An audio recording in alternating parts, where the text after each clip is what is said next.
Untuk kan bisa jadikan amplifier ya, Bu. Hmm? Untuk transistor sebagai penguat itu kan salah satu aplikasinya amplifier. Itu tuh dibatasi misalkan itu tuh hanya transistor yang apa namanya itu teh PNP atau NPN aja misalkan Bu. Atau misalkan eh Ini saya harus kedengar.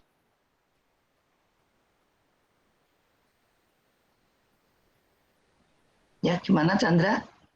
Nah, itu tuh apakah ada batasan-batasannya, Bu? Atau semua jenis transistor tuh memang bisa dibuat menjadi amplifier gitu, Bu? Ya, pertanyaan yang bagus ya. Semua transistor itu bisa dipakai untuk amplifier. Apakah itu bipolar, yaitu BCT, apakah itu jenis unipolar, FET, MOSFET, IGBT, itu bisa dipakai untuk penguat ya. Cuman kalau bipolar itu biasanya kita menggunakannya untuk sinyal-sinyal yang kecil. Yang dimaksud sinyal kecil ialah amplitudo dari input penguat itu memang kecil. Contohnya misalnya mendapatkan sinyal dari mikrofon. Mikrofon itu kalau kita pakai mikrofon itu sepertinya sinyal yang keluar dari mikrofon itu masih relatif kecil ya, sehingga tidak bisa menggelegar apa namanya suara kita seperti kalau kita mendengarkan konser itu nggak bisa. Jadi itu harus dikuatkan dengan transistor. Atau sinyal yang keluar dari sensor. Nah itu lebih kecil lagi. Maka untuk menggerakkan beban yang besar, maka perlu sinyal itu dikuatkan lagi. Nah cara menguatkannya itu dengan cara memasukkan sinyal tersebut di dalam penguat. Pertanyaan berikutnya, apakah kalau sudah dikuatkan ada jaminan bisa menggerakkan beban? Tidak juga. Lalu bagaimana? Maka dikuatkan lagi. Nah, penguat yang dihubungkan secara seri itu disebut dengan penguat bertingkat. Jadi penguat bertingkat itu adalah penguat di mana output penguat yang pertama itu menjadi input penguat yang kedua. Kemudian kalau ada tingkatnya lagi, kalau ada yang berikutnya lagi, output penguat yang kedua itu akan menjadi input penguat yang ketiga. Begitu seterusnya. Bu, Ya, yuk. Bu izin sudah terdengar suara Ibu? Ya, sudah jelas suaranya. Muhammad Rafi. Saya yang bertanya nih Bu, kan kata Ibu tadi untuk penguat itu hanya untuk AC gitu Bu. Nah sedangkan saya pernah mencoba menggunakan Arduino gitu, kayak Arduino itu kan dia mengeluarkan data bukan tegangan gitu. Nah data itu kan pasti sinyal yang kecil Bu. Nah si data itu misalkan pin 13 Bu nyambung ke base-nya resistor yang diserikan sama base transistor yang diserikan sama di tengahnya itu pakai resistor 1000 kilo gitu Bu. 1 kilo mohon maaf Bu. Nah, terus di bawahnya itu di emiternya itu dipasang mohon maaf di kolektornya itu dipasang negatifnya buzzer, dan buzzer itu positif itu nyambung ke 5 volt gitu Bu, dan bawahnya itu yang emiternya itu nyambung ke negatif. Nah, tipe transistor tersebut adalah NPN gitu Bu. Nah, tapi bagaimana bisa gitu Bu? Kan sedangkan dari Ibu kalau misalkan penguat itu hanya untuk AC gitu Bu. Nah, kalau misalkan dari buzzer sendiri itu DC gitu Bu, dari Arduino itu. Nah, itu bisa penguat gitu. Apa gimana? Oke ya. Salah satu aplikasi dari transistor itu sebagai penguat. Tadi kan pertanyaannya, apakah semua transistor itu bisa dipakai sebagai penguat? Bisa. Nah, pertanyaan berikutnya, apakah fungsi dari transistor itu hanya sebagai penguat? Tidak. Bisa sebagai penguat sinyal, bisa sebagai matching impedance, bisa sebagai saklar, bisa sebagai kopling, bisa sebagai penguat arus, bisa sebagai buffer. Jadi fungsinya macam-macam. Nah, di situ mungkin dia tidak berfungsi sebagai penguat, tapi mungkin dia sebagai buffer. Gitu. Ya, Raffi ya. Ya baik Bu, ini saya sambil Ya. nurut Bu, tapi yang saya bingungkan itu kalau misalkan buzzer tadi sebagai penguat atau sebagai saklar begitu Bu? Yang tadi yang Buffer dihubungkan. itu perantara mungkin ya tergantung dari situ. Kalau saya lihat dari cerita kamu kayaknya dia pelalu arus deh, gitu. Oh, pelalu arus. Tapi Pelalu arus tidak ada dengan penguatan. mematchingkan impedansi antara Arduino dengan yang berikutnya. Maka dia berfungsi di situ sebagai matching impedance. Saya perkirakan karena harus diukur, harus dilihat dulu sistem secara keseluruhan dia di situ sebagai apa gitu. Baik Bu, siap Bu. Nanti Oke. di selanjutnya dihubungi Ibu aja. Ya, oke. Terima kasih ya Bu. Ya, oke. Oke, yang lain ada? Ya, jadi kita membahas transistor sebagai penguat ya, walaupun ini bukan satu-satunya fungsi atau kegunaan dari transistor. Nah, ini juga bukan satu-satunya rangkaian yang bisa kita gunakan sebagai saklar atau sebagai penguat ya.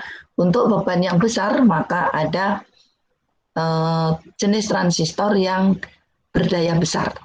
Tapi untuk yang kita bahas ini khusus untuk yang berdaya kecil, baik kecil powernya maupun kecil sinyalnya maupun kecil frekuensinya. Jadi di frekuensi 1 kilo itu termasuk frekuensi tengah dari frekuensi audio ya.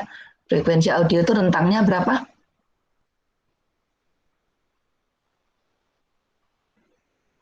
Berapa rentang frekuensi audio?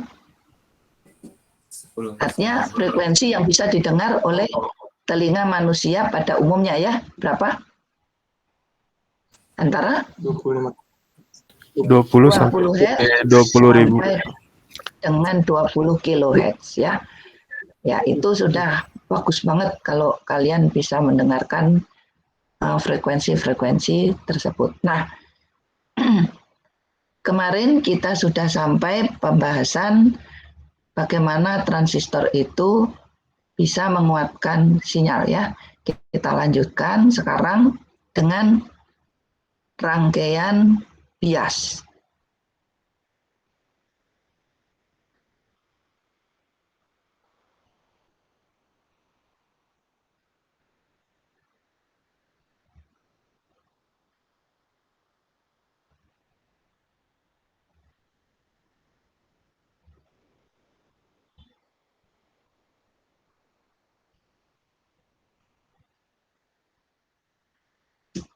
Sudah nampak ya?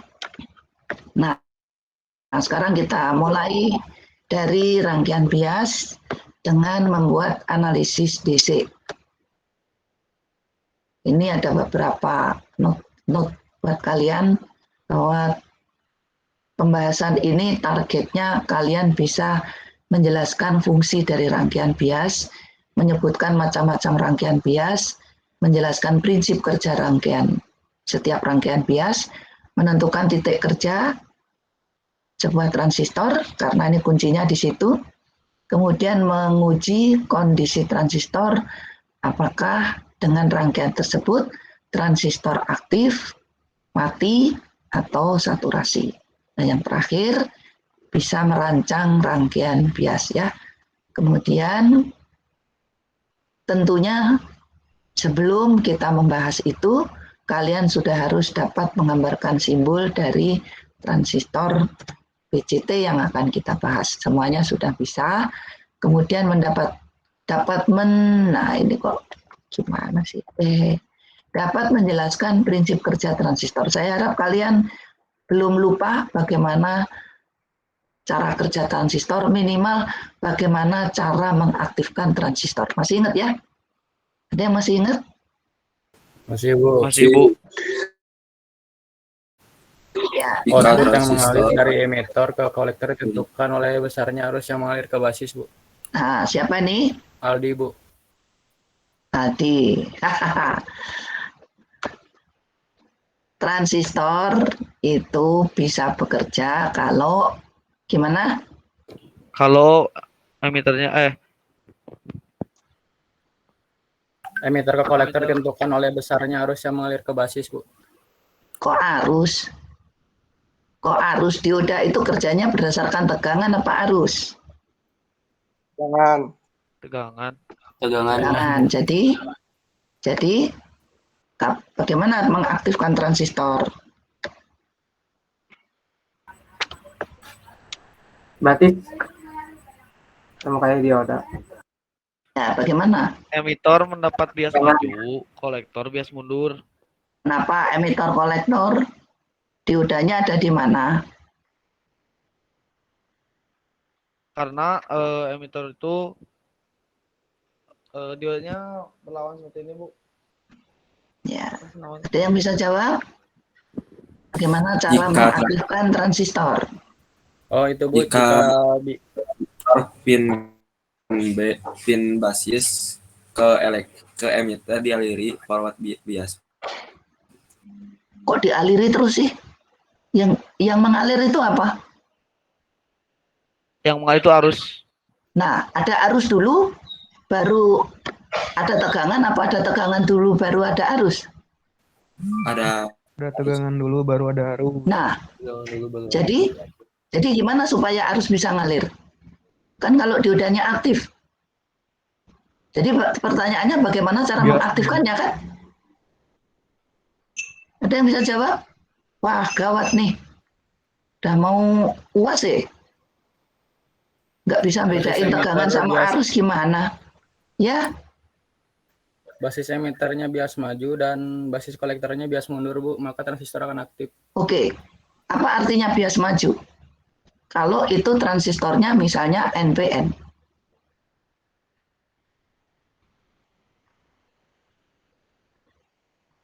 Kalau transistornya NPN, bias majunya itu kolektornya mendapatkan tegangan, Bu.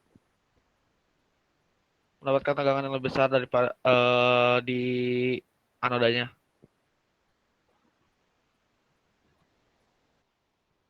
Wow.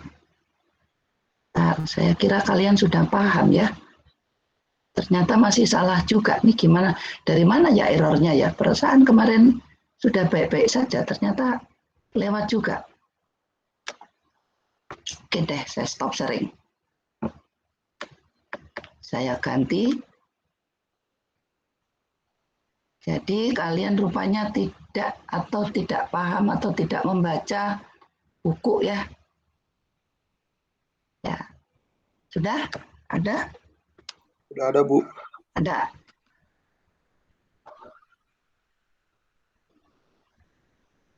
Ya, kita tunggu yang masih loading. Oke ya.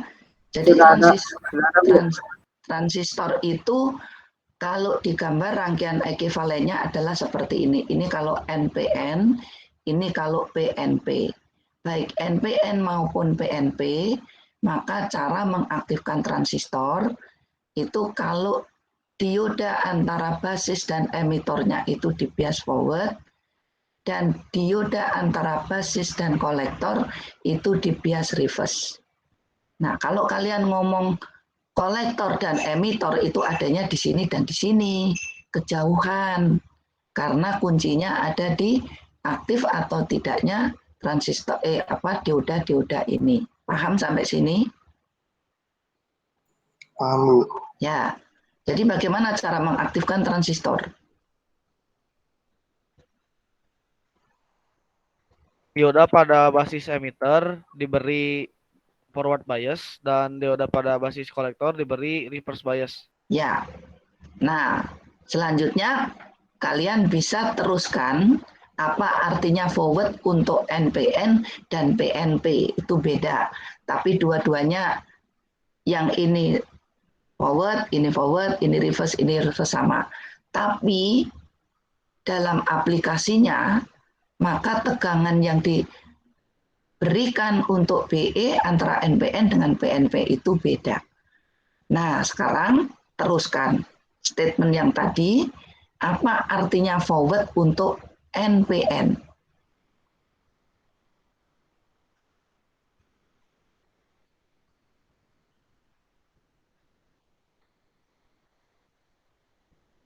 Apa artinya forward dengan untuk transistor NPN?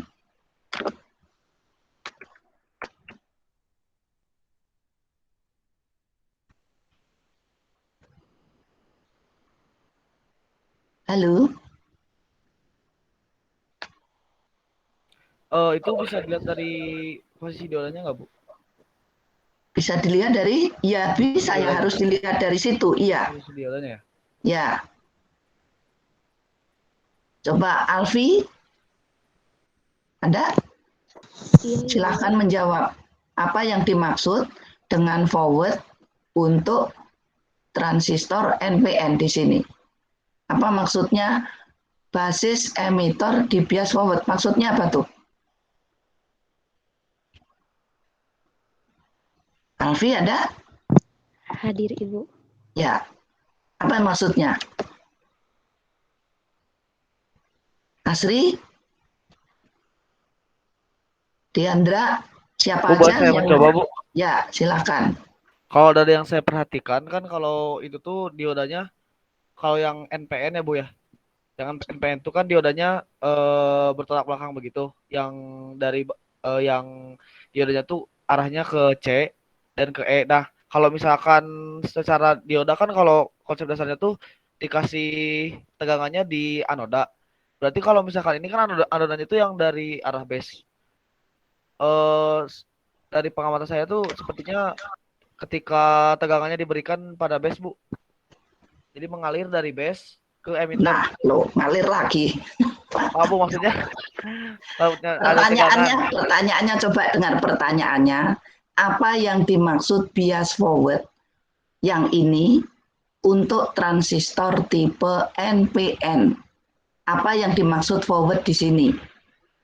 Forward untuk dioda ini tuh maksudnya gimana?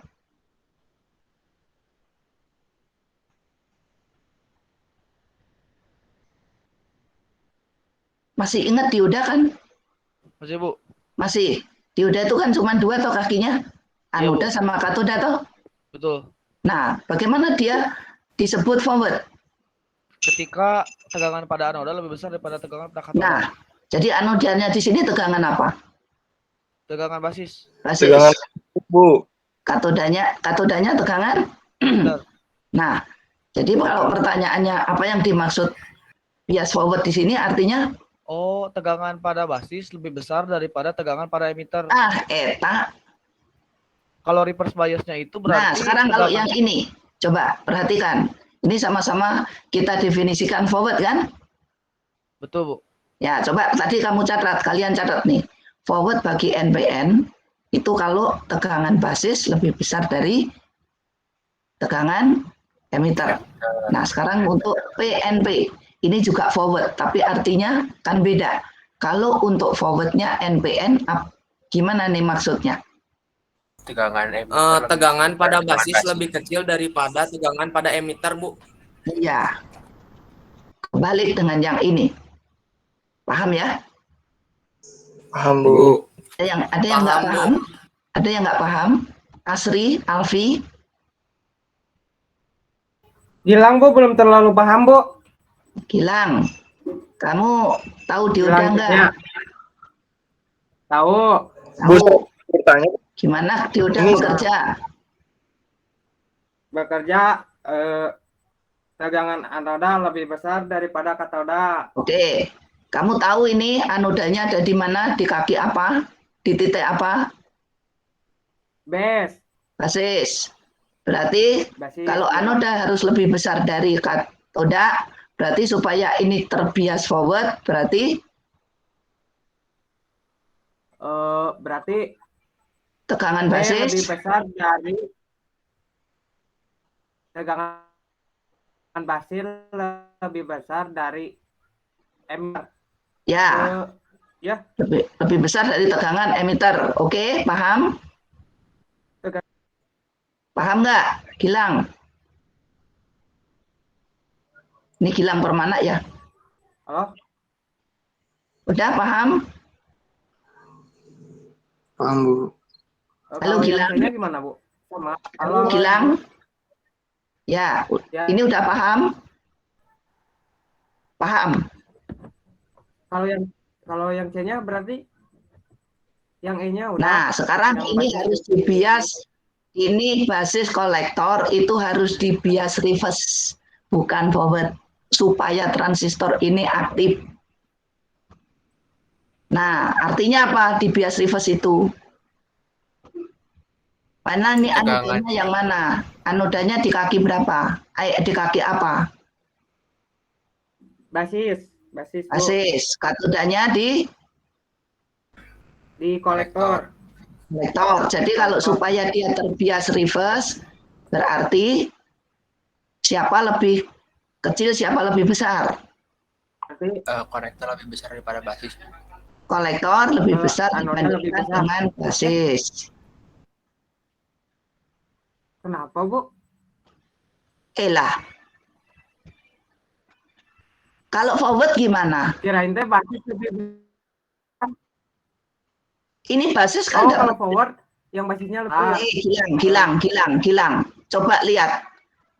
Untuk dioda antara basis dan kolektor, lihat nih. Anodanya di kaki apa?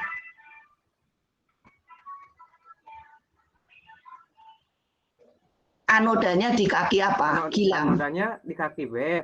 Basis. Kolektornya, terus katodanya di? Basis, Bu. Ya. Katodanya di? Kolektor. Nah, supaya ini reverse, maka bagaimana cara memberi tegangan basis dengan kolektornya gimana? Siapa yang harus lebih besar?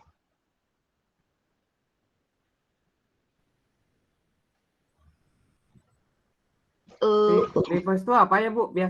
Reverse itu tegangan mundur, tegangan balik, kebalikan dari forward. Berarti dibalik, berarti C lebih besar dari basis. Eta. Gitu kan? Dah, paham. Mantap, Gilang CP. Paham, Bu. Ya, dah. Paham, Bu. Oke ya. Oke.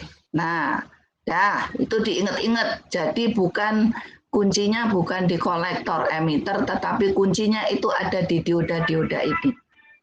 Ya, pertanyaan berikutnya, apa yang terjadi kalau dua dioda ini dibias forward, ini dibias forward? Ini forward. Saturasi.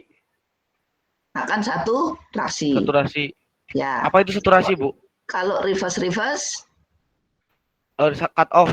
Dia akan mati atau cut off. Ya, gitu. Oke, baik. Sekarang saya lanjutkan ya. Sekarang ingat-ingat itu. Ingat-ingat itu. Bu, ada yang mau saya tanyakan, Bu. Ya, gimana? Saturasi. Kan tadi tuh yang di forward bias itu kan yang untuk yang NPN nih. Forward bias itu kan basis lebih besar daripada emitter ya, Bu. Lalu kalau yang satu laginya kolektor lebih besar daripada basis kan, Bu, yang di reverse biasnya. Yang mau saya tanyakan itu yang kolektor tuh dapat tegangan dari mana itu, Bu? Bisa lebih besar daripada basisnya gitu. Ini didapat dari mana supaya lebih besar dari basis? Ya. Ya dikasih tegangan di sini. Jadi dikasih tegangan di sini. Dapatnya dari mana? Dari luar. Maka di sini artinya apa? Kita harus memberi tegangan yang berbeda antara basis emitter dengan basis dan kolektor. Kalau di sini baterainya di sini plus ini main, maka di sini baterainya di sini harus lebih kecil dibandingkan dengan yang ini. Contoh misalnya, kalau basisnya saya beri tegangan 1 volt, ya supaya ini forward, maka emitternya berapa? 0,5. Harus lebih kecil dari 1 volt. 1 volt. Harus lebih kecil dari 1 volt. Supaya apa? Supaya dioda ini terbias maju. Paham ya? Berarti Bu, kalau misalkan ada satu rangkaian Ntar dulu, jangan jauh-jauh dulu. Jangan jauh-jauh dulu. Kita step by step. Jangan kemerungsung, jangan terlalu jauh tapi akhirnya nggak paham. Sampai sini dulu perlu baterai di mana basis lebih besar dari emitter supaya terbias maju. Clear sampai sini? Clear Bu, paham Bu. Nah, tadi contohnya kalau di sini 1 volt, maka di emitter harus Kurang dari 1 volt. kurang dari 1 volt. Kurangnya Kurang dari 1 berapa volt. enggak masalah. Ya, kurangnya berapa enggak masalah. Yang penting kurang dari 1 volt. Karena kalau dioda ideal itu plus sedikit saja dia sudah bekerja. Artinya perbedaan sedikit saja antara basis dan emitor, maka dioda ini sudah bekerja. Nah, sekarang supaya ini reverse, kalau di sini 1 volt, maka berapakah tegangan kolektornya? Lebih dari 1 volt. Lebih besar dari 1 1 volt. Ya, lebih besar dari 1 volt. Lebih besarnya berapa nggak penting. Karena untuk dioda bisa bekerja itu 0 plus saja sudah bisa berpengaruh terhadap dioda itu kerja atau tidak. Nah, kesimpulannya, maka dua dioda ini memerlukan tegangan yang berbeda-beda. Sampai sini dulu paham ya? Paham? Paham Bu. Oke. Nah, sekarang kita bayangkan seandainya kita harus memasangkan baterai di sini, alangkah repotnya. Karena di sini perlu berapa, di sini perlu berapa.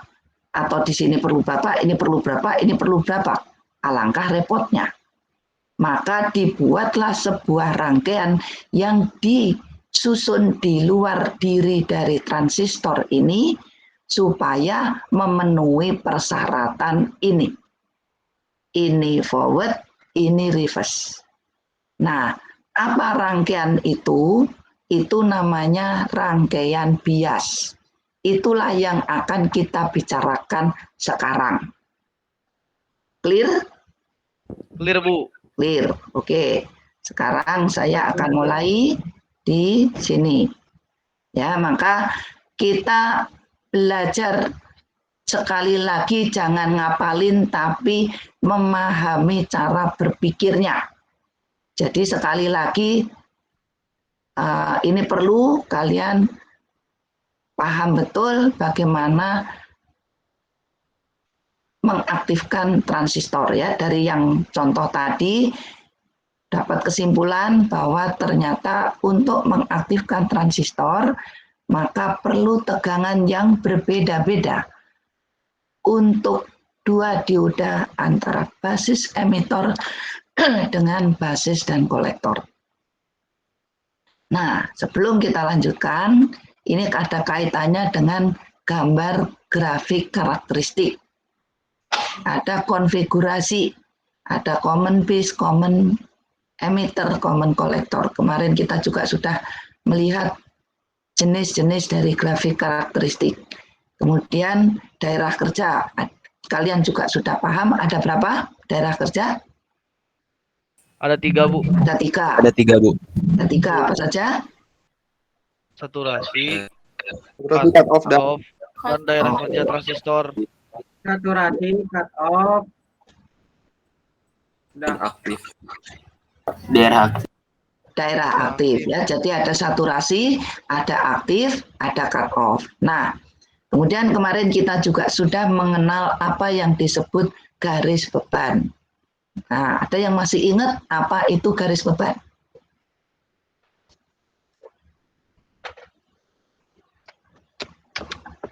Apa itu garis beban? Tempat atau kedudukan titik-titik kerja transistor. Iya, siapa nih? Afifah? Seima. Siapa? Seima. Oh, Seima. Seima. Oke, ya. Jadi nilai kamu 100 ya. Oke. Jadi sekali lagi yang dimaksud dengan garis beban salah satunya yang kalian pahami itu adalah tempat kedudukan titik-titik kerja dari transistor. Oke, ada yang lain? Apa itu garis beban? Sama Ibu, tempat kedudukan titik. Yang lain yang saya tanya, kalau sama ya udah. Yang lain? Pengertian yang lain?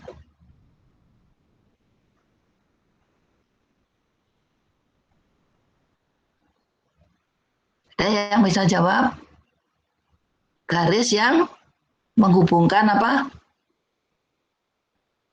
Titik tegangan maksimum dan output arus maksimum. Ya, siapa nih barusan Gilang ya? Gilang Cahya, Ibu, absen Gilang 15. saya. Oke. Ya, jadi pengertian dari garis beban itu juga garis beban itu adalah garis yang menghubungkan arus output maksimum dengan tegangan output maksimum dari transistor. Sekali lagi, titik yang menghubungkan arus output maksimum dan tegangan output maksimum dari transistor, bukan rangkaian transistor. Paham bedanya? Paham, Bu. Paham ya bedanya ya?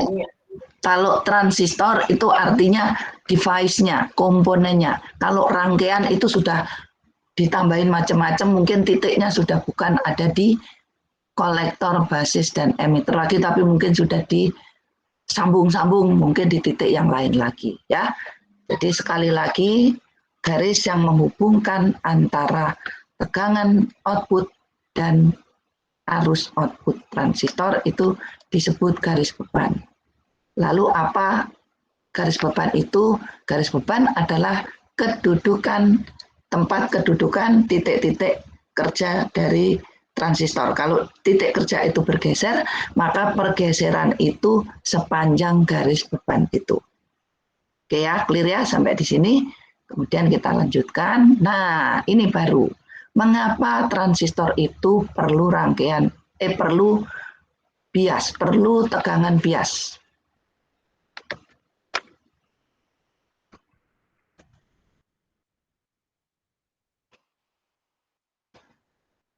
Kenapa?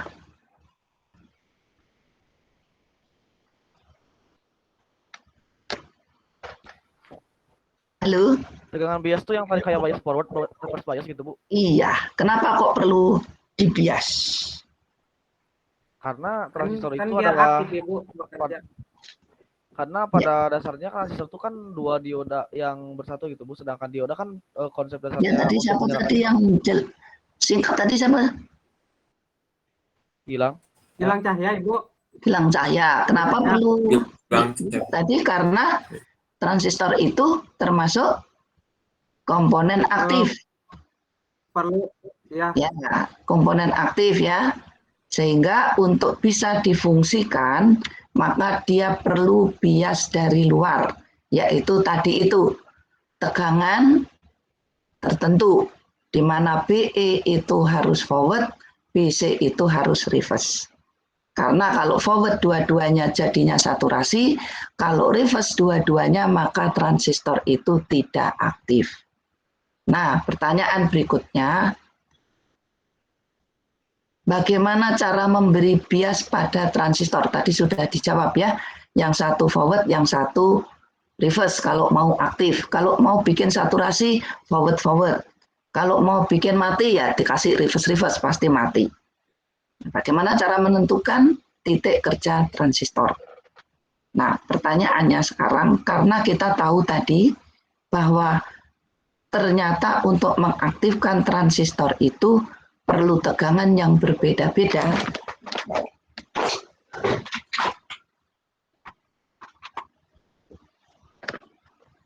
Selamat.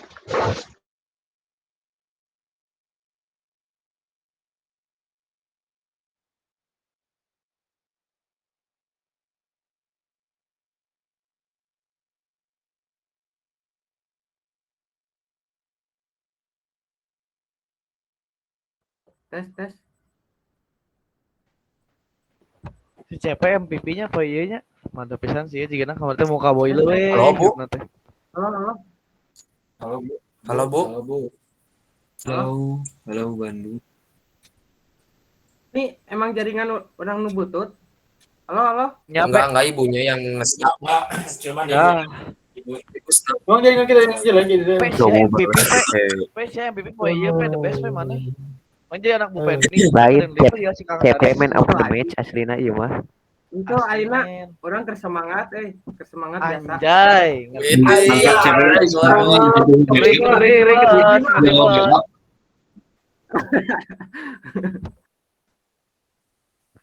Mantap Biasa kayak bisa jago ada banget. drama. Halus.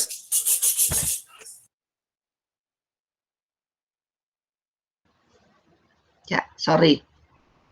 Atau laptop habis baterai, nggak ngomong-ngomong langsung mati aja gitu. Oke ya, jadi tadi sampai mana? Bahwa transistor itu ternyata perlu tegangan yang berbeda-beda. Nah, ini akan merepotkan, maka perlu apa yang disebut dengan rangkaian bias. Nah, hari ini kita akan coba untuk membahas rangkaian bias transistor. Ada berapa macam nanti akan kita lihat.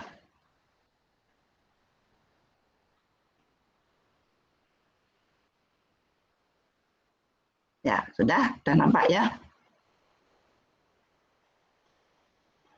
Oke, ini referensinya saya harap kalian sudah membaca karena nanti UTS-nya sampai di sini.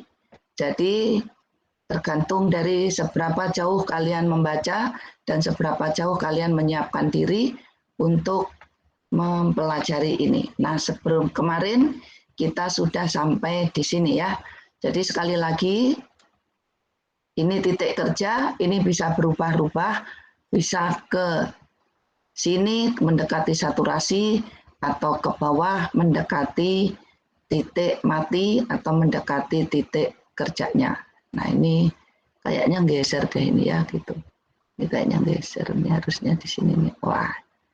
Ya udah nanti dibenerin ya. Yang kemarin nah ini mungkin kurang ya itu. Oke. Nah, kemudian yang jadi masalah bagaimana menggeser titik kerja atau bagaimana kalau titik kerja itu masih ada di cut off. Sedangkan kita perlunya adalah di daerah aktif. Maka kita harus melakukan modifikasi supaya titik kerjanya itu bergeser. Nah, kalau kita modifikasinya itu dengan menyediakan baterai, maka kita akan repot karena harus selalu mengganti-ganti baterai.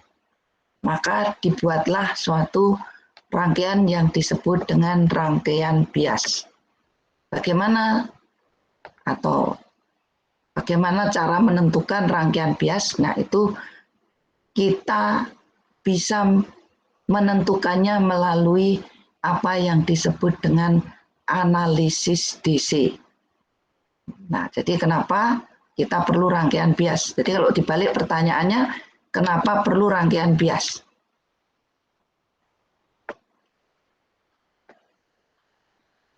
Kenapa perlu rangkaian bias?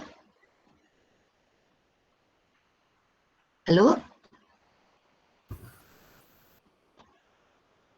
Halo? Apakah suara saya masih terdengar? Biar aktif, Bu. Ya, Biar aktif. supaya transistor itu aktif. Ya. Kemudian rangkaian bias juga diperlukan untuk bisa memberikan tegangan yang diperlukan sehingga titik kerjanya tepat di titik yang kita perlukan di daerah aktif. Nah, tadi aktifnya bisa macam-macam ya.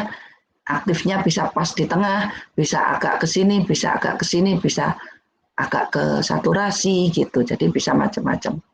Nah, kemudian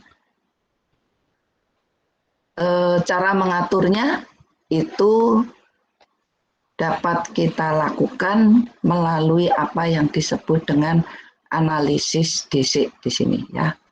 Jadi kalau pertanyaannya saya balik, sebetulnya analisis DC ini untuk apa sih?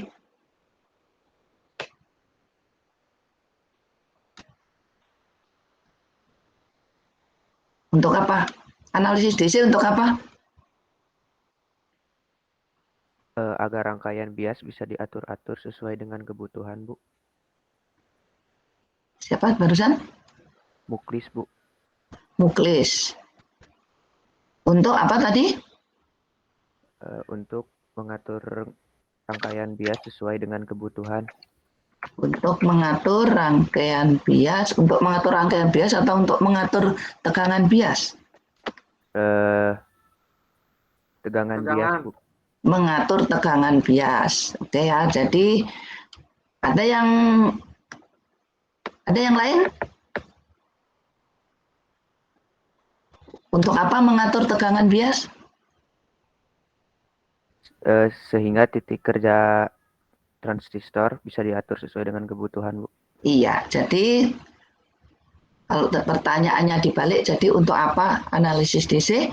Yaitu untuk mengatur tegangan bias agar titik kerja itu sesuai dengan yang diperlukan. Ya, tuh. Dan berikutnya di sini, nah apa yang dimaksud daerah kerja transistor? Ada berapa daerah kerja? Sudah ya tadi ya. Kemudian apa yang dimaksud dengan titik kerja transistor? Apa yang dimaksud garis beban? Sudah. Tadi ada berapa macam karakteristik? Sudah. Berarti sekarang tinggal membahas titik kerja. Nah, kalau tadi kita sebut-sebut dengan analisis DC, maka tentunya ada analisis AC. Apa bedanya analisis DC dan analisis AC? Bedanya apa? Ada yang tahu nggak? Sama-sama untuk menentukan titik kerja pada transistor, namun hanya dari tegangannya saja yang beda, Bu. Tegangannya gimana? DC dan AC. Ahmad gelar. Kamu teh nomor berapa sih gelar teh? Absen 1, Bu. Absen 1. Oh, kurang ini. Ya. Oke. Ahmad gelar. Oke. Dibalik lagi tadi ke pertanyaan, apa bedanya analisis AC dan analisis DC? Ada yang lain?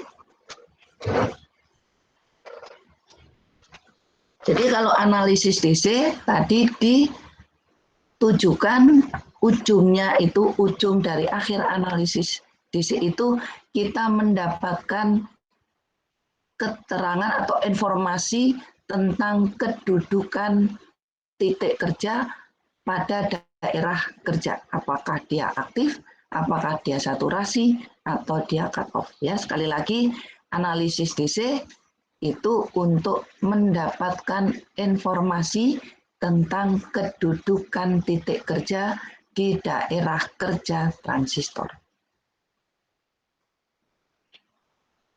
Jadi untuk apa tadi? Dengan secara singkat, analisis DC digunakan untuk menentukan titik kerja. Jadi untuk apa analisis DC? Menentukan kedudukan titik kerja. Menentukan kedudukan titik kerja transistor. Nah, kalau analisis AC dipakai untuk menentukan daerah. Mengukur kinerja transistor, penguat transistor. Ya, jadi kalau analisis AC dipakai untuk menentukan kinerja. Kinerja itu kualitas ya, boleh dikatakan kualitas dari rangkaian itu namanya kinerja. Kinerja rangkaian. Nah, kalau kita ngomong kualitas atau kinerja, maka kalian harus paham variabel apa saja yang menentukan kualitas atau kinerja dari penguat. Kalau penyearah, kemarin kalian sudah belajar apa yang menentukan kinerja penyearah. 1, apa kemarin? Yang, ya, 1 aja. Ripple, Bu. Faktor ripple. Terus? Apalagi? P out DC, Bu. VODC ya. Terus apa lagi? Pin AC, Bu. Loh, siapa tadi yang jawab VODC? VIN AC. VIN AC. Karena di sini penyearah itu yang sasarannya itu adalah dari AC dirubah menjadi DC. Kok output AC gimana? Harapannya ya outputnya nggak ada AC-nya kok. Tapi nyatanya kan kemarin kalian bikin rangkaian outputnya tetap ada AC-nya walaupun kecil ya, namanya ripple. Jadi yang ideal itu ripple-nya nggak ada gitu loh maksudnya. Oke, paham ya? Jadi setidaknya untuk penyearah nanti di yang akan datang kalau sudah kompleks maka kita akan masuk apa yang disebut dengan RPS. Nah, RPS itu regulated power supply, selain ditentukan oleh ripple yang kecil juga ditentukan oleh kestabilan dari output hasil penyearahan. Kestabilan terhadap perubahan tegangan input dan atau kestabilan terhadap perubahan beban. Nah, ini sebuah penyearah yang baik, ini harus tidak terpengaruh oleh perubahan beban dan tidak terpengaruh oleh perubahan input. Maka bagus apa enggaknya sebuah penyearah itu ditentukan oleh kestabilannya terhadap perubahan dua variabel tersebut di samping faktor ripple. Mudah-mudahan kalian paham dan mengingat minimal 3 variabel penyearah yang menentukan kinerja dari penyearah. Nah, kita sekarang masuk ke penguat, maka variabel yang menentukan kinerja penguat itu lebih banyak lagi. Kalau kemarin kita cukup hukum Ohm, maka di sini akan lebih banyak lagi ketentuan-ketentuan, konversi-konversi yang diperlukan. Oleh sebab itu, jangan ngapalin, tapi tolong digunakan menggunakan logik. Kemudian kalau mau ngapalin, ya ngapalin angka saja ya. 1 sampai 10, 0 sampai 10. 1, 0, 1, 2, 3 sampai 9 sampai 10 ya. Nah, lalu dikonversi. 10 sama dengan 5 tambah 5. 10 sama dengan bisa 5 kali 2. 10 bisa 6 tambah 4, itu bisa macam-macam. Artinya apa? Ada satu kemungkinan, artinya maknanya adalah ada satu nilai yang bisa diperoleh dari berbagai nilai, tergantung dari kondisinya seperti apa. Nah, di sini kalian akan menggunakan itu. Ya, jadi beda rangkaian, rangkaiannya sama, tapi kondisi rangkaian di luar transistor yang berbeda, misalnya R salah satu diubah aja, maka titik kerja itu bisa bergeser. Nah, sekarang kita lihat apa perbedaan analisis AC dan analisis DC. Nah, inilah analisis DC dan ini adalah analisis AC. Analisis DC difokuskan untuk menentukan titik kerja transistor. Nah, titik kerja transistor itu adalah sebuah koordinat. Sebuah koordinat. Mudah-mudahan kalian paham yang disebut koordinat ya. Koordinat itu artinya kedudukan di antara beberapa variabel, minimal 2. Nah, di sini ada 3 yang ditentukan oleh I input, V output, dan I output. Kita kembali lagi ke sini. Ya, di sini ya. Ini sebuah titik kerja. Maka di sini kedudukannya ada pada I40, I input 40 mikro, kemudian di sini pada VCE atau V output hampir 10 volt, kemudian I output kira-kira 4,5 kurang sedikit. Nah, contohnya begitu. Jadi kalau di sini dituliskan, maka Q di contoh ini, maka Q di contoh ini ada pada berapa tadi? 40 mikroampere. Terus berapa? Kurang dari ini 10, ini 15, ini 12,5. Jadi di sini kira-kira 12 ya? 12 Ya. volt. Terus kemudian yang di sini ini 4,5 kurang sedikit. Jadi mungkin 4,2. 2 apa? Mili ampere. Nah, gitu. Jadi ini kalau ditulis Q itu kalian kalau ada pertanyaan, jadi di mana letak titik Q, maka kalian menjawabnya adalah seperti ini.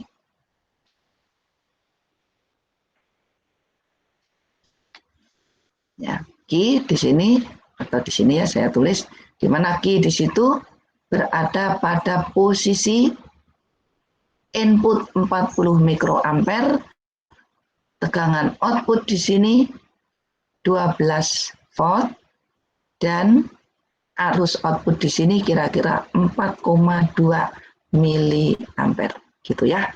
Itu contoh untuk menunjukkan kedudukan dari Q. Kemudian bagaimana kita menentukan ini? Maka kita menggunakan analisis DC. Ketentuannya ini asumsi yang digunakan atau ketentuan analisis DC. Genta. Apa genta? Genta kenapa? Ini Genta lagi ngobrol.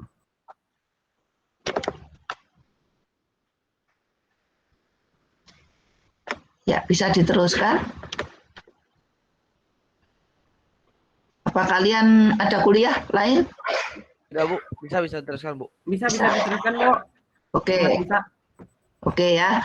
Jadi untuk bisa mendapatkan atau kalau kita akan melakukan analisis DC, maka ini ketentuannya. Jika ada C, ada kapasitor, maka kapasitor itu dianggap rangkaian terbuka.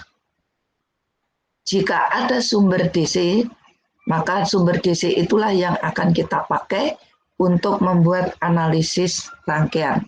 Kenapa kalau analisis DC, C-nya dianggap terbuka? Maaf, sebelumnya saya tidak mengerti terbuka ini maksudnya bagaimana ya, Bu? Terbuka itu artinya open. Oh, open. Oh, terbuka open. Oke, Bu. Maaf, Bu. Kira itu terbuka gimana? Ya, jadi rangkaian terbuka. Kenapa disebut rangkaian terbuka? Karena pada saat kita membuat analisis pada pelajaran RL, bukankah semua itu harus kita ubah satuannya menjadi ohm, benar nggak? Jika ada rangkaian, ada R, ada L, ada C, maka semua itu harus kita ubah menjadi satuannya sama supaya bisa dibuat analisis, benar nggak? Tuh. Ya, kalau C berarti kalian harus mengubah menjadi XC. Kalau L kalian harus mengubah menjadi XL, betul nggak? Masih ingat? Ya, Bu. Ya. Bagaimana persamaan XL?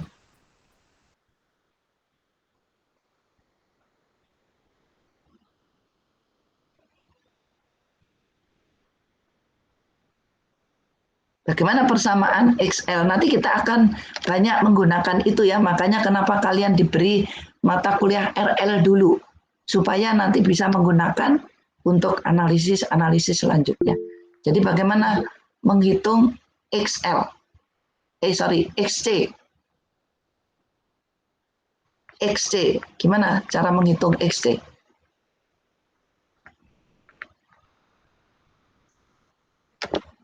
XC.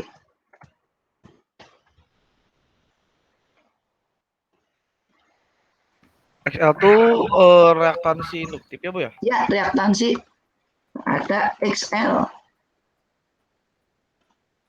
Ada XC. Kalau XC gimana? 2 pi setengah pi 1 per 1/2 2 F per 2 1/2 pi 1/2 pi 1/2 pi F C. 1/2 pi kali F kali C. Kali C. Ya. F ini apa? F ini apa? Frekuensi, Bu. Frekuensi. Kalau DC frekuensinya berapa?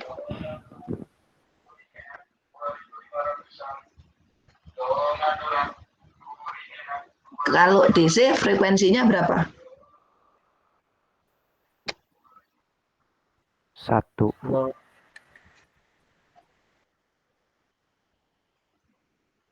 Nol, Bu. Kalau DC frekuensinya 0.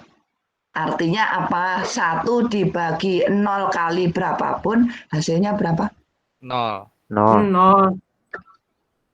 1 dibagi 0 hasilnya berapa? Oh, 1 dibagi 0 tidak terhingga. Tak terhingga, Bu. Tidak terdefinisikan. 1 dibagi 0 hasilnya tak hingga. Nah, R dengan nilai tak hingga itu artinya rangkaiannya terbuka, alias R-nya besar sekali. Kalau rangkaian terbuka, R-nya besar sekali, ada arus yang mengalir enggak? Tidak, Bu. Tidak Ada, ada. Bu. Tidak ada ya, karena R besar itu artinya hambatannya amat sangat besar. Maka tidak ada arus yang mengalir. Nah, pada analisis DC ini jika nanti kalian menemukan ada kapasitor, maka dianggap itu sebagai rangkaian terbuka atau putus di situ. Clear ya? Nah, Clear, Bu. kalau ada L, rumusnya gimana? Kalau L, XL. 2pi kali F kali L. 2 kali pi kali kali pi F. kali Iya, ya gitu ya. Jangan lupa ini nanti akan kita pakai ini terus. Akan kita pakai terus ya. Kali pi kali F kali L. Nah, kalau ya ini kebalikannya nih sifatnya. Kalau DC berarti F-nya 0, berarti XL-nya berapa? XL-nya 0. 0. Kalau 0 artinya terhubung. Terhubung singkat. Singkat. Ya, artinya R kecil banget itu artinya rangkaian itu terhubung singkat. Clear ya sampai sini ya? Clear, Bu. Baik, sekarang kita lanjutkan, tapi ini nanti setelah analisis DC kita lanjutkan ke analisis AC. Nah, ini yang tadi saya maksud. Saya maksud kinerja dari transistor atau penguat transistor. Dalam hal ini adalah bisa sebagai penguat transistor atau transistor sebagai penguat. Di situ ditentukan oleh apa yang disebut dengan sensitivitas respon frekuensi ZI, ZO. Kemudian ada lagi di sini penguatan atau gain. Jadi banyak ya yang menentukan kinerja dari penguat transistor itu banyak. Ada sensitivitas, ada penguatan, ada respon frekuensi atau lebar pita, ada juga ZI atau ZO ya. Jadi ini atau respon frekuensi atau lebar pita, impedansi input dan impedansi output. Jadi analisis AC itu digunakan untuk menentukan kinerja dari penguat transistor atau transistor. Kemudian asumsi yang digunakan saat analisis kebalikan dari analisis DC. Semua sumber C itu dianggap hubung singkat. Semua sumber DC dianggap hubung singkat. Nah, kalau di sini kebalik, C-nya dianggap terbuka. Clear ya sampai di sini ya? Silakan nanti dibaca. Ini ringkasan dari Boylestad. Jadi kalau kalian belajar, maka bacalah seluruhnya, kemudian bikin poin-poin. Jadi mungkin pertama kali karena kalian belum biasa, translate dulu. Kan sekarang ada Google Translate ya, tinggal copy, translate artinya apa, kalian catat. Intinya apa sih di situ gitu. Kalau perlu dikasih lihat itu di situ dari halaman berapa. Supaya nanti kalau kalian mau cross check atau lupa bisa dengan cepat untuk menemukan sumber dari sumber dari informasi itu ada di mana gitu ya. Kemudian kita lanjutkan di sini. Nah, nanti kita akan membahas tentang macam-macam rangkaian bias. Ini banyak sekali. Ada voltage divider atau pembagi tegangan di sini ya. Ini bahasa Sundanya adalah pembagi tegangan. Ada fixed bias atau apa? Bias tetap. Bias tetap. Nah, kalau ini saya tidak tahu ini bahasa kolektor atau base. Ini bias kolektor ke basis gitu kali ya. Nah, kemudian di sini ada emitter bias. Nah, berarti di sini bias emitter gitu ya. Kita cukup 4 ini saja walaupun masih ada banyak sekali ya. Nah, ini seperti apa? Lalu bagaimana cara untuk membuat analisis DC itu? Jadi kita apapun rangkaiannya, jadi apapun jenis rangkaiannya tadi, maka hal pertama yang harus kita lakukan adalah membagi zona analisis menjadi 2, yaitu zona input dan zona output. Bukan zona ganjil dan zona genap. Karena di sini kita bicara transistor, maka zona input dan zona output. Setiap zona dibikin rangkaian ekuivalen sedemikian rupa sehingga bisa membentuk loop tertutup. Nah, ujung-ujungnya apa kalau kita bicara loop tertutup? Kira-kira Kirchhoff voltage loop. Hukum Kirchhoff tentang tegangan. Nah, gitu ya. Maka mau nggak mau kalian mesti kembali lagi menggunakan KVL lagi. Nah, dari zona input, kan tadi tujuannya untuk menentukan titik Q kan? Titik Q itu tadi terdiri dari arus input, tegangan output, dan arus output. Maka dari zona input analisis ini nanti kita akan mendapatkan I input atau arus input. Jadi sasarannya nanti ada di sini. Kita akan mendapatkan I input ini. Salah satu parameter yang diperlukan untuk menentukan titik Q. Kemudian dari zona output kita juga menggunakan hukum Ohm untuk mendapatkan VO dan IO yang kita perlukan. Nah, jadi dengan menggunakan analisis di zona input dan zona output, maka kita akan bisa menentukan di mana kedudukan titik Q. Nah, inilah kedudukan titik Q yang akan kita cari. Nah, ini targetnya adalah kita akan menggunakan atau akan menemukan ini sebetulnya ya, VOQ. Artinya apa? Output pada titik Q. Arus output pada titik Q. I input pada titik Q. Jadi semuanya ini asumsinya adalah pada titik Q di sini. Ya, clear sampai di sini? Ada pertanyaan? Clear? Clear, Bu. Clear, saya lanjutkan. Nah, bagaimana cara membaginya? Karena kemungkinan rangkaiannya nanti adalah seperti ini. Ini namanya rangkaian pembagi tegangan. Kenapa ada pembagi tegangan? Karena untuk menentukan tegangan bias pada kaki atau dioda basis dan emitter, kita menggunakan rangkaian ini sebagai rangkaian pembagi tegangan. Nah, VCC yang ada di sini ini bisa kita ubah menjadi satu tegangan yang ada di depan sini sebagai sumber dari rangkaian yang ini. Maka kalian pasti tahu jika di depan sini ada tegangan sebesar VCC di sini, maka tegangan yang ada di R2 besarnya berapa?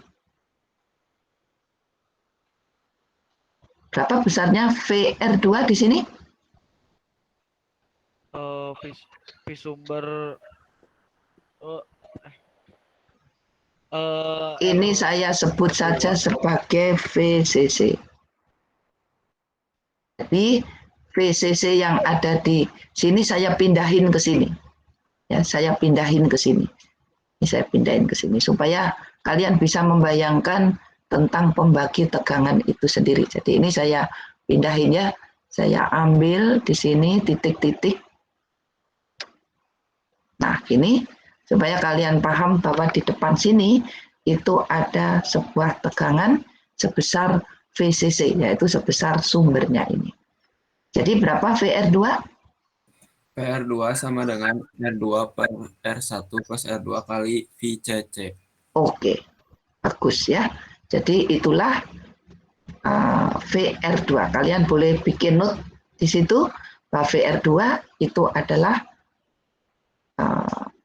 R2 dibagi R1 plus R2 dikalikan dengan VCC. Nah, silahkan sekarang kalian coba jika R1 47 kilo di sini, R2 8,2 kilo, VBE-nya di sini adalah, belum sampai VBE ya, belum sampai VBE.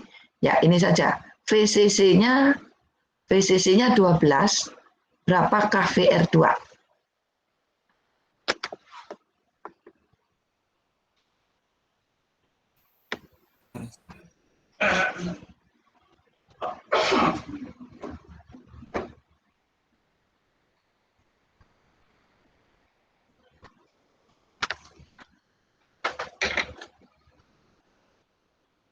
Semuanya ngitung ya. Sekali lagi semuanya ngitung karena ini tidak bisa diwakilkan. Pengalaman. VCC-nya berapa? Ini VCC-nya berapa di situ? 12. 12 total ya. Oke. Tadi R1-nya 47, R2-nya 82, Bu. Ini nih lihat, kelihatan nggak di layar? Saya dapatnya 1,78, Bu. 1,78. Yang lain?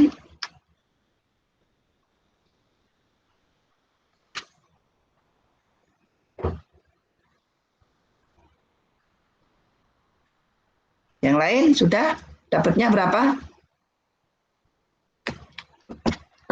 7,6. Weh, siapa 7,6? Aku 1,78, Bu. 1,78 Chandra, siapa lagi? Mutakin, Bu. Mutakin, siapa lagi? Yang lain? 1,78, Bu. Krishna, oke. Ntar saya masukin dulu nilai kalian ya. Krishna. Pakin.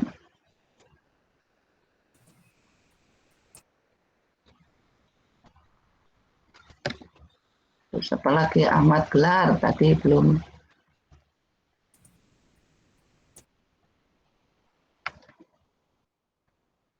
Chandra berapa? 1,78, Bu, tadi. Ya, 1,78. Siapa barusan? 1,7. Gentar. 1,78, Bu. Bilang juga 1,78, Bu. Bilang. Ya, Bu. Pak Isan juga 1,78, Bu. 78, Bu. Sama Bu Hafiz juga, Bu. Raffi, oke. Hafiz, Bu Hafiz, maaf. 1,78. Hafiz ya. Bu 1,78. Bu Hafiz. Hafiz, siapa lagi? Bu 1,78. Gilang Alamsyah, Bu.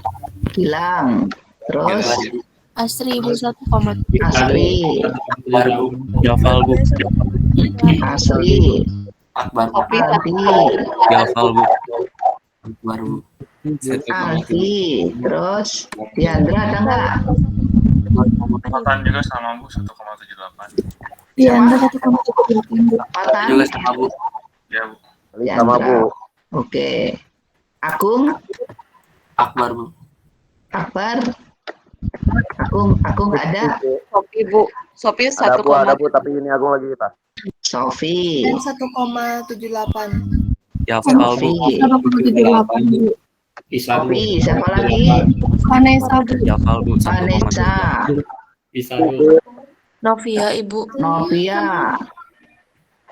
Shen Ibu 1,78.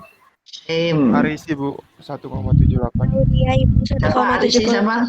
Paris Bu. Faris.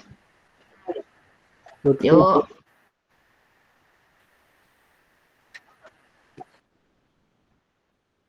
Oke. Faris. Gentar. Oke. Galih ada? Fatan ada? Ada Bu, sekali udah. Ada Bu. 1,78 Ibu. Ramadan 1,78. Semuanya 1,78 ya. Ya Bu, Oke, semuanya Bu. 1,78. Nah, itu artinya apa? Tegangan yang ada di sini ini adalah 1,78. Jadi tidak ada masalah ya untuk menghitung pembagi tegangan. Nah, sekarang bagaimana kita menentukan yang lainnya? Karena target kita bukan mencari tegangan ini saja, tetapi kita akan menentukan input. Jadi sasaran kita sebetulnya ingin mendapatkan informasi berapakah arus yang mengalir masuk dalam basis. Ya. Nah, setelah kita bisa menentukan tegangan di sini, maka karena tadi menyangkut yang ini ya, maka kita harus ubah rangkaian ini dengan cara menggunakan ekuivalen Thevenin. Mudah-mudahan kalian sudah paham apa yang disebut dengan ekuivalen Thevenin. Gimana caranya? Sebuah rangkaian bisa diubah menjadi Thevenin, menjadi bla bla bla bla. Apa coba? Rangkaian Thevenin itu dasarnya itu mengubah rangkaian yang punya banyak hambatan itu jadi satu hambatan ekuivalen. Itu Thevenin itu salah satu metode kalau yang saya pahami, Bu. Oke, yang lain? Apa itu? Apa yang dimaksud dengan ekuivalen Thevenin dan bagaimana caranya? Dari banyak rangkaian yang terdiri dari resistansi atau reaktansi harus bisa diubah menjadi satu resistansi, ekuivalen belum selesai. sama yang terhubung secara paralel. Seri. Kalau paralel Norton ya Bu. Ya, jadi terhubung secara seri. Dengan apa? Dengan tegangan sumber. Sumber tegangan. Ya, tapi yang dimaksud sumber tegangan itu tentu bukan sumber yang ini, karena sumber tersebut adalah sumber tegangan yang sudah dikonversi menjadi tegangan Thevenin. R yang banyak sudah diubah menjadi R Thevenin. Nah, bagaimana caranya? Masih ingat? Caranya adalah yang ini dihubung singkat ke sini. Jadi ini kalau saya tarik, ini saya putus di sini, saya tarik di sini, nyambung ke sini, maka jadilah di sini ada R1 ini pindah ke sini. Jadinya apa? R1 paralel dengan R2. Itulah R Thevenin. Jadi berapa R Thevenin dalam hal ini? Yaitu 47 kilo paralel dengan 8,2. Berapa nilainya R Thevenin?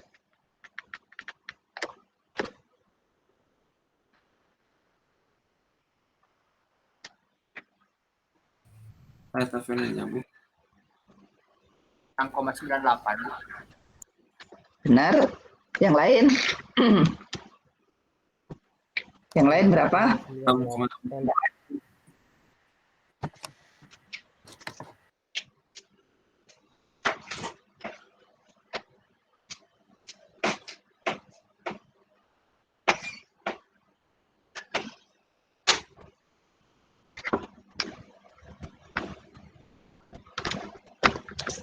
Berapa nilainya?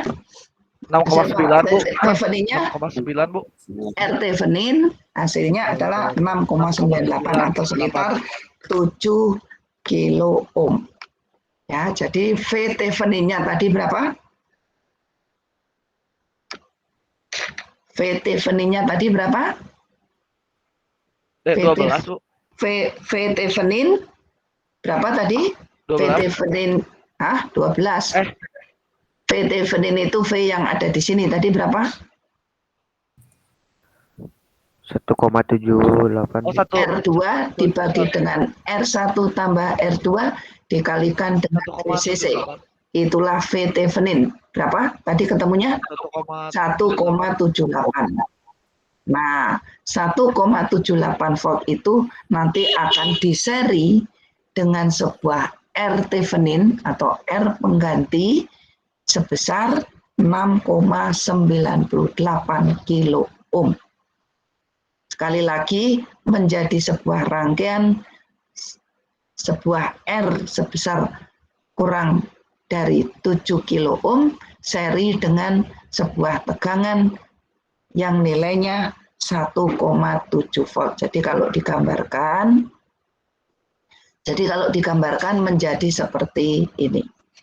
Sehingga kita mendapatkan loop tertutup. Nah, seperti ini. Nah, kalau sudah begini, maka kita bisa membuat satu persamaan loop tertutup. Ya, ini asalnya dari ini, tadi asalnya dari sini. Ya. Ini tuh gambar yang ini tuh sama dengan gambar yang ini. Ya. Ini bisa kita ganti, ini R-nya dijeblakin gitu ya, dijeblakin sehingga dia posisinya ini VCC. Kita tadi sudah menghitung ini, ketemunya adalah V Thevenin. Kemudian caranya membuat R Thevenin ini dihubung singkat sehingga tampak R1 paralel R2. Itulah R Thevenin. Lalu kita gambarkan kembali sehingga menjadi ini. Nah, kalau sudah menjadi seperti ini, maka kalian sudah bisa menghitung loopnya itu berapa. Ya, dari loop ini jika R diketahui, tadi RTH sudah kita hitung, ada angkanya, PBE ada angkanya, RE ada angkanya, target kita adalah menghitung IB. PTH juga sudah ada angkanya ya. Nah, di sini ada IE, bagaimana IB-nya? Nah, kalian mudah-mudahan masih ingat ya bahwa IE itu adalah IB ditambah IC. Sedangkan IC itu besarnya beta kali IB.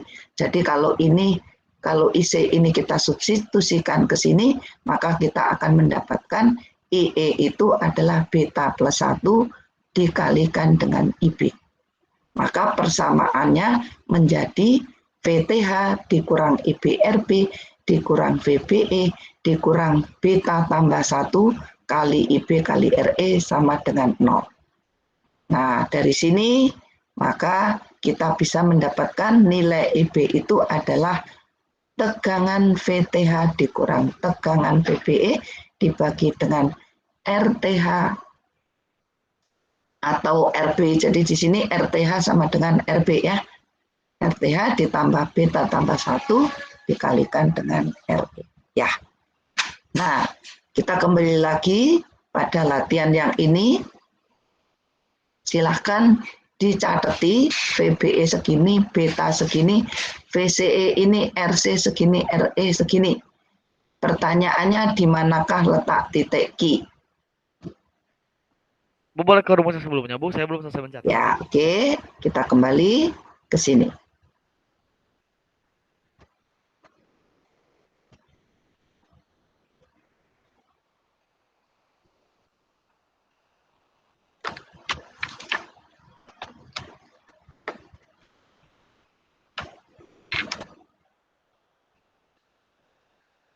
Nah, kalau mau gampang, tadi sudah ketemu IB kan dari yang pertama tadi, dari yang ini kalian sudah bisa menemukan berapa besarnya IB.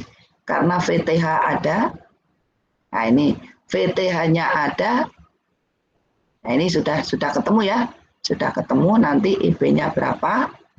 Nah, kalau sudah ketemu, maka kita tinggal menentukan berapakah VO atau VCE dan berapakah IC. Maka kita tidak bisa menggunakan loop input lagi. Kita harus pindah ke loop output. Ya, caranya adalah, nah kita lihat di sini, ini adalah tadi IB-nya sudah ketemu, dapat dihitung, maka kita pindah sekarang pada loop output. Nah, kita sudah bisa langsung menggunakan persamaan KVL, mulai dari VCC dulu. Kita kasih tanda tegangan itu pada titik output, karena di sini outputnya plus, maka di sini tandanya plus. Ya, ini plus VCC dikurangi dengan ICRC dikurangi dengan VCE. Jangan lupa ya, di sini ada tegangan namanya VCE. Kemudian di sini ada arus yang mengalir yaitu arus IE. Sehingga tegangan di sini ini adalah IE kali RE. Dah tidak ada lagi, berarti sama dengan 0. Nah, dari sini kalau tadi IB dan IC sudah ketemu, maka IE pasti sudah ketemu, maka VCE bisa dicari. Ya, sehingga kita bisa menentukan di mana kalau sudah ini ketemu, semuanya ketemu, maka kita bisa menentukan di mana kedudukan titik Q. Jadi, untuk contoh yang ini, di manakah Q? Nah, gini pertanyaannya. Jadi Q-nya ada di mana? Berarti nanti di sini adalah IB, di sini VCE, di sini adalah IC. Nah, gitu.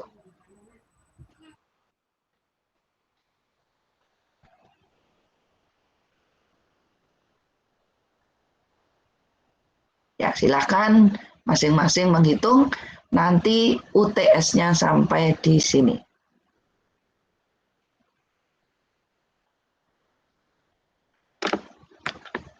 Oke, mudah-mudahan tidak ada pertanyaan dan clear ya. Silakan kalau mau di capture soalnya, soal latihannya silakan. Ini mau boleh dikirim Bu? Yuk. Boleh dikirim PPT-nya Bu buat belajar. Dikirim PPT-nya ya, kalian belajar boleh ya. Silakan nanti dikirim. Kalau dikirim ini karena pembahasannya sampai kemana-mana, kita baru nyampe di sini. Jadi silakan nanti kalian pelajari. Nanti UTS-nya sampai di sini ya. Silakan nanti dipelajari. Oke ya. Saya stop sharing kalau tidak ada pertanyaan. Tidak ada pertanyaan? Clear? Cukup, Bu. Yuk. Oke. Cukup, Bu. Ya, terima kasih. Sampai ketemu di UTS luring. Sekali lagi saya ingatkan, tidak boleh menggunakan HP. Apapun alasannya. Apapun alasannya, ya, tidak boleh menggunakan HP. Jadi silahkan menggunakan kalkulator boleh, asal bukan HP. Jangan sekali-sekali berbuat curang. Saya tidak akan mentolerir siapapun yang berbuat curang. Kalau nilai jelek kalian boleh remedial. Tapi kalau berbuat curang tetap E. Nggak ada remedial bagi yang berbuat curang. Dah, itu aja rumusnya. Sama saya ya, gampang saja. Karena tidak semua orang bisa menyerap dengan baik. Oke. Kemudian sebelum remedial, saya akan tanya mana yang tidak paham. Maka saya akan coba untuk kembali membuat training sedikit sehingga kalian bisa lebih baik hasilnya ya. Tapi kalau sudah curang, tidak ada kesempatan buat kalian untuk perbaikan apapun alasannya. Clear ya? Clear. Oke, jadi Clear, Bu. jangan mencari nilai, tapi carilah pengalaman belajar, carilah pengetahuan melalui pengalaman belajar. Selamat pagi, selamat belajar. Assalamualaikum warahmatullahi wabarakatuh. Semoga kita semua selalu diberi kesehatan yang baik. Terima kasih. Waalaikumsalam. Amin. Terima kasih Bu. Bisa Bu.